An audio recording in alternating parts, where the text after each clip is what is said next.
mpuliriza amasanyalaze zonna okuva ewa Big Eye Starboss abayimbi yatuzedde atwayemu essaawa namba mikono jju. Tewali muganda wange kye kironeke lisitedde mwana maama kiri kitya bitambula best nnyo. Happy New Year. Happy New Year to my brother. Zino zambali? Okay. Yeah. Happy New Year. Happy New Year to muganda wange. Bana abatuliza ku Record FM buli omu gyali mbalamusizaako. Namwe Happy New Year kuba abamusi bagambanga. Ne Happy New Year. Katonda yebale bakuma yenze Big Eye Starboss live in studios. The legend. Yeah man. Omusajja basajja abakwatidde music industry ya Uganda. Amina. Tandikire mu kibozi tandikire mu luyimba lupya. Bayibozi bingi bibozi. Yonna gyagala gyotandikira. First things first. Yeah. Politics mu music industry. Gwomu ku basajja abamulozezzaako mu bulungi ne mu bubi. If I'm wrong, you can correct me. Do you think politics mu music industry atta industry mu ngeri mu endala oba kirungi for the industry nti tufuna attention mu ba policy makers and the powers that be okutereza ebyo ebitagenda bulungi gw'okiyinza kinyonyola? First of all, politics mu music industry kati nga olaba eggwanga ng'oligenda maaso tosobola kumugyawo because at the end of it yasalirawo eggwanga n'ebigenda maaso kebere music industry era nayo agikola ki akisalirawo nti nga bw'olaba for example twagala copyright era si tulina okugenda mu parliament okitegedde ennongoosereza ezina okukolebwa mu copyright law zirina kukolebwa mu parliament, so you cannot separate the two. Okitegedde mpozi ate mulimu abo oba maybe abamukozesa obuki obubi abikozesa abantu individuals asobola okuba omuntu yenna. Okitegedde for example temulimu ebintu n'okola kiri mazima ng'olaba kinyigiriza omuntu. Okitegedde for example kiringa bw'onoogamba nti oli yayingira politics kati najja avuganye ku bukulembeze bw'entebe y'eggwanga ate n'omugamba nti tojja kuyimba. Okitegeera si kituufu because saagala kibeere nti ate politics ng'olwokuba oli yenyigidde mbyovonya mu ggwanga ate omuggyeko kino kyokkola ki already nga ggwe bw'oba ogamba nti politics talina kubeera mu music ate era naawe oba omukoze eki obeera omuyingizaamu. Yeah, that means wonna waali. Yeah. Ayawulamuko bafani, we have had incidents naddala mu bivulu omuyimbi oli ategese ekivulu oba oli awo because ayina abantu ba sidelininga nabo basamu ne bagaana okugendayo oluusi bagendayo oluusi natafuna buwagizi bumala oba okumuvuma okumungoola balina kibadde nse n'okukuba abantu amacupa ku stage. Ayawulamuko bafani. Ndowooza ekisinga obukulu mu ekyo kwe kumanya wajja sente wajja okolera because I'm speaking on the side of an artist. Okumanya wajja okolera n'abani bojjamu sente okitegeera kati kiri eri ggwe okulaba nti bagamba ki lwaki bateekawo embeera bweti lwaki beeyawuddemu kiki ekibaawula okitegeera bw'obanga ddala ng'okyabeetaaga ze ndowooza nti wandibawulirizza nola kyebakola ki kyebagamba. Yeah. All right, 97.7 Record FM to Sabla hits all day. Dine Big Eye live ku Facebook osolo kwogera kuita mikono juu. Limba alokolede Tanzania ne Harmonize yali produce nze. Harmonize mumumanyi. Yeah, until like no sorry. I am sorry. Ayoliza, sorry. Please don't record that, you know. Maybe I've been thinking of something else. Nainga, it is Ayoliza. I'm sorry about that. Disclaimer. Yeah, Wasafi, Ayoliza mumumanyi akoze nyimba nyingi ku lukalu lwa Africa wano. Nyimba nyingi ezakabiza akoze era ze muulira official producer wa Diamond. Bingi wese wakwogerera. Yakoze abikola era abikolera ddala. Ali behind so many hits. Yeah man. Mikono juu. Yasaze kati ba Africa yonna. Lugenda bwe lutyo. Munonyaji. Obo bononyaji. Definitely kati nzo kugamba bwe kityo nti nga olaba nti Big Eye ku level gyendiko mu muyimbi ni standard yange Siri muyimbi wa Uganda yokka. Ndi muyimbi wa Uganda n'ensi zonna zonna eki endala lwola banfulumye banoonya kisinga banoonya quality okitegeera oba nfunye bulungi no oba nkoledde Uganda oba nkoledde mu America oba nkoledde Bungereza wonna banoonya kikola ki kisinga kati wonna wenkirabye wenjo genda obudde obwo yamani oli otya sebo amina sebo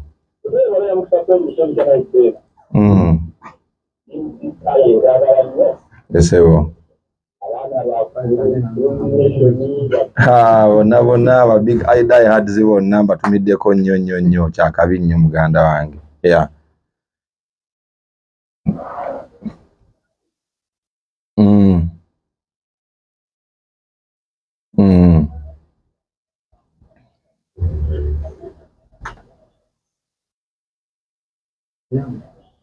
Yes, sir.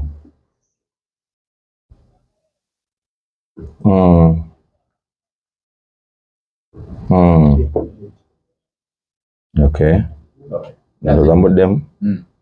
Just ensi weetaaga.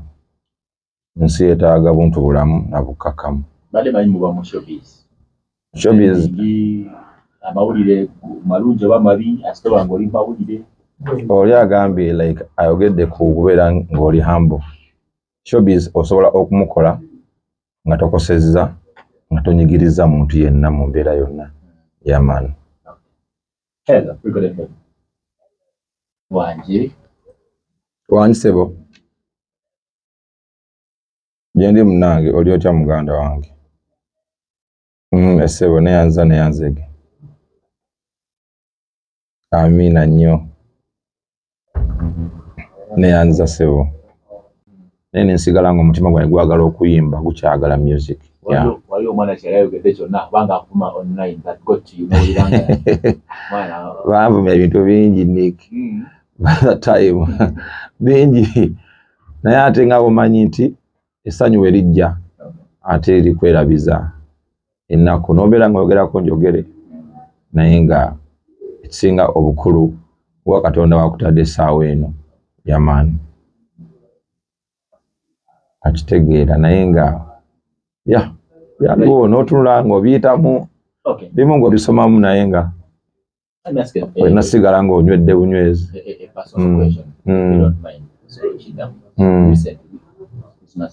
Yaman. Mama n'omwana bw'abaddeko wano mu Uganda. Did you get a chance okumulabako? I hear there was an attempt okumulabako ne bagaana.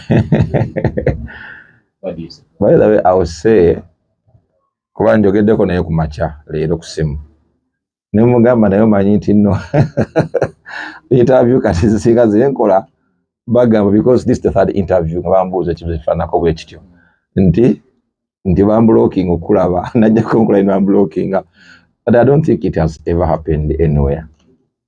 Yeah, nkimugambyeko leero kuba nkwiddewo ku makya ate nakyaŋŋamba bakyote ku ki kati nekimunyumizaako ne mugamba nti naye omanyi nti nno nakabeera ku interview meka 3 nga bagamba nti ogambye ki baggaana omulaba nti baggaana okumulaba tekibangawo bambi kuba kati oli njagala abantu bakitegeere nti yafuuka family akitegeera waliwo bondi etasobola kukola ki kuvaawo so sisuubira nti waliwo ayinza okundinaayinga access ku ye singa mba mwetaaze nga waliwo kyemwetaagisa. Yeah. So what is your relationship now? Nungi kati bwe nkugamba nti nva kwogerako naye ku makya tukolagana okitegedde tukolagana ng'abantu ng'abazadde tetuli ku gundi gamba oba nja kukiyita nti how do you call it co-parenting oba kyekyo nga by'oluzungu bwe bityo definitely yeah. Esebo amina muganda wange kyakabi nnyo bwe kiri amina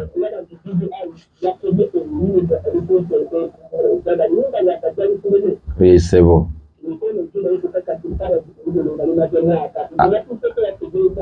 Sebo. Sebo. Bana yange kyakabi nnyo. Sebo. Bonna bali ku mikono gyo. Awo wennyini awo. Alaali. Ayayaya. Bana mikono gyo. Cha Sebo. Kyakabi nnyo my brother. Yeah man. Alaali. Kyakabi katabbo ddala. Neyaza muganda wange bali kusiima.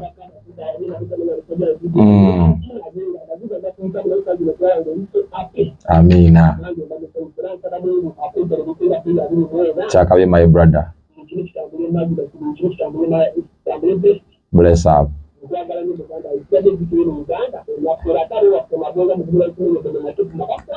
Alaali nange mbaagala nnyo mwana bambongereko bonna.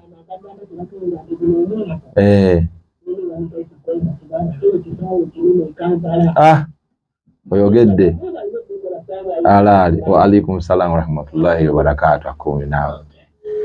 Uganda National Musicians Federation bagamba ebimu ku bigendererwa unity mu bayimbi okulaba nti omuyimbi akola ku ssente newabanga talinnye ku stage through their works. Did you make up what is your relationship with the Genzo now and the unity eyogerwako music industry associations oba ebibiina ng'ebyo ebiteekebwawo biina kyebyongerako oba byomwanoonya their selfish interest? Ebibiina ebiriwo waliwo ebibiina ebyongerako nabyo weebiri era waliwo ne bya selfish interests.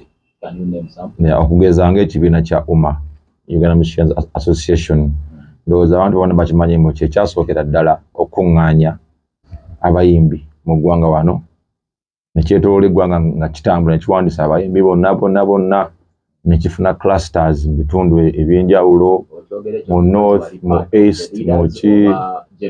Njogeranga muna industry ya music ya Uganda, okitegeera.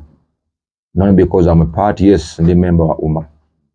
Era nze gyenzikiririzaamu nga big eye kuba mmanyi amazima n'obwenkanya obugirimu, okitegedde obutuufu obukola ki obugirimu n'okutambuza ensonga nga bwe zirina okukola ki okutambula, okitegedde.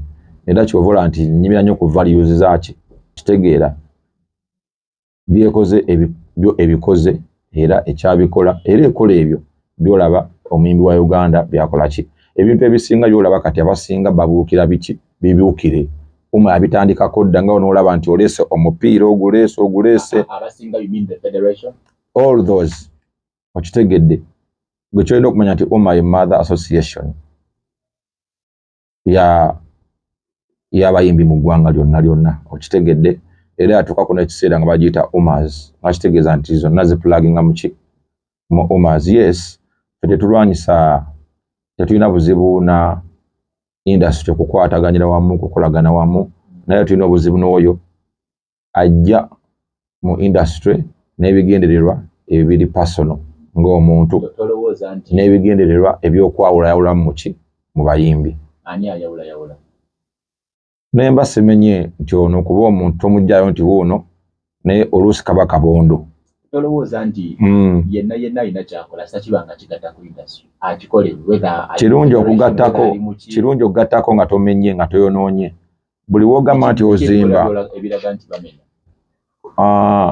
For example, though mbadde saa nnyo discussion gifula nnyo ya federation, association, biki because right now focusing on what my fans want from me. Maybe we can have another discussion on another day oba nga tusobola okudiscussing all that. Yes, you can invite me again nga tutadde okwo nga theme eya gundi sobola okukulaga n'enkutangaza yaman. Mwena mbaagala nnyo mwebale nnyo okubagira Big Eye.